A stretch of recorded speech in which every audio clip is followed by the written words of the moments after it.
हिंदुस्तान ने एक नई मिसाइल के परीक्षण से चीन और पाकिस्तान में खलबली मचा दी है। कहां पर वो खड़े हुए हैं और कहां से हमको उनको साधना पड़ सकता है, इस हिसाब से भारत ने पहले ही अपने अस्त्र शस्त्र तैयार कर लिए हैं। ये भारतीय तर्ज अमला क्या जाहिर करता है, क्या तासुर किया जा रहा है? इस कदर खौफनाक जंगी तैयारियां ये कर रहे हैं कि मैं एक्चुअली हैरान हूं कि अभी तक इन्होंने पाकिस्तान पर हमला क्यों नहीं किया। तो हम 4G होंगे, इंडिया 6G होगा, मैं आपको इस चीज की गारंटी दे सकता हूँ, क्योंकि हमारे यहाँ वो अभी तासुर ही नहीं है कि हमने इन चीज़ों पे काम करना है।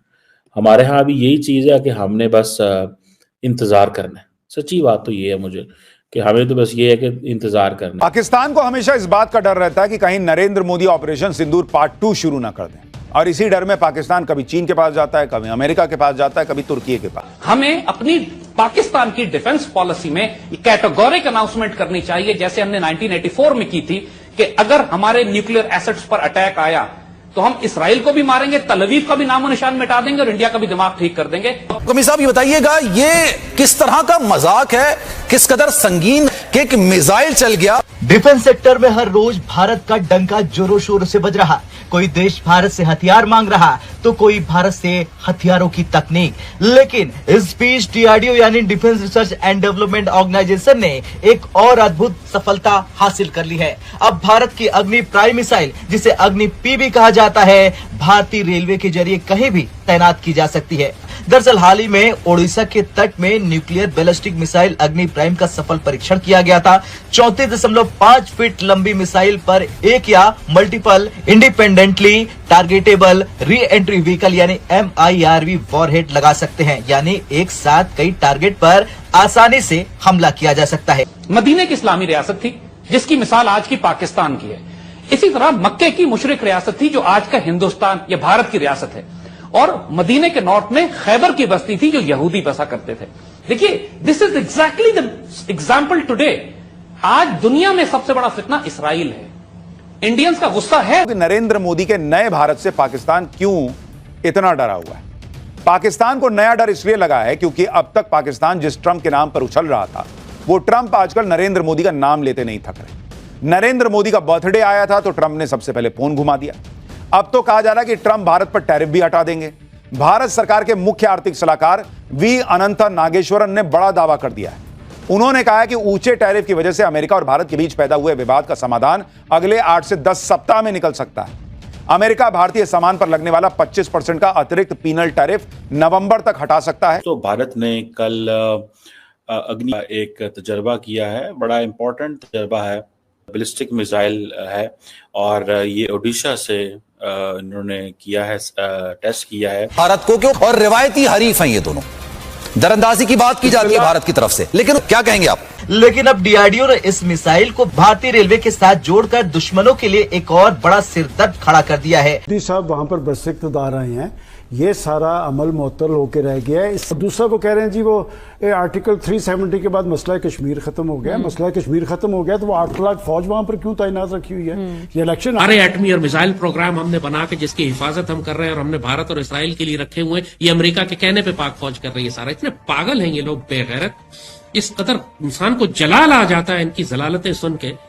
ये तो इस काबिल है कि सिर्फ के बकवास करने पे इनके सर काट दिए जाए। डीआरडीओ ने rail mobile transport erector launcher यानी TEL के साथ इस मिसाइल को तैयार किया है। ये लॉन्चर भारतीय रेलवे के मौजूदा ट्रक पर बिना किसी बदलाव के आसानी से काम कर सकता है। रेलवे की मदद से मिसाइलों को गुप्त तरीके से ट्रांसपोर्ट किया जा सकता है। दुश्मन के लिए ये पता लगा पाना बेहद मुश्किल होगा कि मिसाइल कहां तैनात है। इसे किसी भी क्षेत्र में तेजी से तैनात किया जा सकता है। भारत का बड़ा भौगोलिक क्षेत्र इस रणनीति को और भी उपयोगी बनाता है। देखिए, मैं बहुत शोर उठाना चाहता हूं, मैं बहुत चीखना चाहता हूं, और मैं कहना ये चाहता हूं कि आपका नया प्रोजेक्ट, वो जो सेंटर पीस था आपके प्लान्स का और हमारे उम्मीदों का, वो प्रोजेक्ट, अब 3 ऐसे प्रोजेक्ट्स हैं जो हमारे स्टाफ मेंबर्स ने कहा है, उन्होंने पता किया है। मैं जानना चाहता हूं कि what sort of administration management system is this? बस that's all I want to no.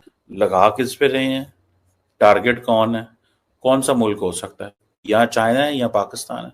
तो 40 करोड़ लोगों के आबादी का प्राइम मिनिस्टर है, तो वो छोटी छोटी कंट्री को क्यों विजिट करता है? वो बड़ी बड़ी कंट्रीज में जाए ना, जहाँ से उन्हें कुछ मिले, ठीक है, कुछ इन्वेस्टमेंट वो अपनी कंट्री। अब मुझे पता चला ये हम लोगों की सोच है कि छोटी कंट्री में नहीं जाना, बड़ी कंट्री में जाना, लेकिन जो एक अच्छा लीडर होता है के पास खजाना कितना वही ना, हम हर कंट्री को बड़ी कंट्री ही समझना चाहिए, क्योंकि उनकी कंट्री में कोई ना कोई ऐसी स्पेशल चीज होती है जो मुश्किल टाइम में उनके काम आ सकती है। अगर दुश्मन भारत पर हमला करता है तो ये मिसाइल सिस्टम तेजी से पलटवार करने में सक्षम है। ये प्रणाली न केवल भारत की सुरक्षा को बढ़ाएगा बल्कि भारत के दुश्मनों के लिए भी एक मजबूत संदेश देगा। भारतीय रेलवे का विशाल नेटवर्क इस प्रोजेक्ट को और भी आसान बनाता है। मिसाइलों को किसी भी क्षेत्र में तेजी से ले जाने और लॉन्च करने में रेलवे की भूमिका महत्वपूर्ण होगी। डीआरडीओ और रेलवे ने मिलकर ये सुनिश्चित किया कि रेलवे के ट्रैक्स पर मिसाइल ट्रांसपोर्ट के दौरान झटकों और कंपन का कोई प्रभाव न पड़े। ये तकनीक भारत को दुनिया की सबसे उन्नत मिसाइल लॉन्चिंग रणनीतियों में शामिल कर देती है। और जितने भी कहा जाता है कि भारत की अब जो न्यूक्लियर कमांड अथॉरिटी है वो ये कह रही है कि ये तमाम ऑपरेशनल एंड टेक्निकल पैरामीटर्स जो है वो पूरा उतरता है। किलो का समझ ले कि आप जो एमुनिशन है, पेलोड जैसे भी कहा जा रहा है, उसको लेके जा सकता है। और एक इंडिया ने जिसे वो कहते हैं ना कि अग्नि 4 का टेस्ट 2012 में भी किया था। उस वक्त ये 3000 किलोमीटर की दूर जा सकता था सिर्फ 20 मिनटों में। और ये बड़ी इंपॉर्टेंट डेवलपमेंट है।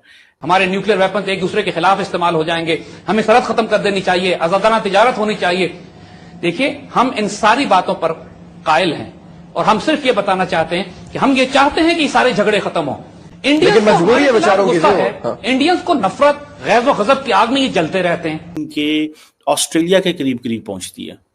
उधर ये रेंज जो है इट गोज इन अफ्रीका के अंदर तक जाती है। अफ्रीका में भी इजिप्ट और लीबिया तक ये रेंज पहुंचती है। उधर सारे का सारा जो रशिया वो कवर होता है। ऑन दी दूसरी साइड पे उनके तो उनके पास ऑलरेडी मौजूद हैं। अब देखे ना, 5000 से 8000 किलोमीटर तो पाकिस्तान नहीं आता ना, ठीक है जी। अग्नि 1 700 से 1200 किलोमीटर है मिसाल के तौर, ठीक है जी। और मजे की बात है कि ये जो लॉन्च है ये स्ट्रेटेजिक फोर्सेस कमांड ने जो है वो कंडक्ट की है। बॉर्डर की सुरक्षा के लिए भारत का नया पहरेदार आ रहा है जो दुश्मन की हवाई साजिश को नाकाम करेगा। अब पाकिस्तान पहुंच गया है बड़े मुस्लिम देश सऊदी अरब के पास। पाकिस्तान ने सऊदी अरब के साथ जो डील की है, क्या वो पाकिस्तान को ऑपरेशन सिंदूर पार्ट 2 की मार से बचा पाएगी? देखिए, पहली बात तो यह है कि इंडिया की एक डिफेंस एक्विजिशन काउंसिल है जो बेसिकली इस तरह के जो स्ट्रेटेजिक प्रपोजल्स होते हैं उनको देखती है। तो ये आप देखिए ना, इंडिया के पास 1.4 मिलियन एक्टिव ड्यूटी लोग हैं। 1.4 मिलियन। चाइना के पास 2 मिलियन है। इंडिया के पास 1.4 मिलियन एक्टिव ड्यूटी फौजी हैं और रिजर्व फोर्सेस जो है वो अलग है। सो उनकी salaries, pensions, welfare, this that, ये वो, फिर मॉडर्न टेक्नोलॉजी भी लेना। सो इतना को आसान काम नहीं है फौजें रखना।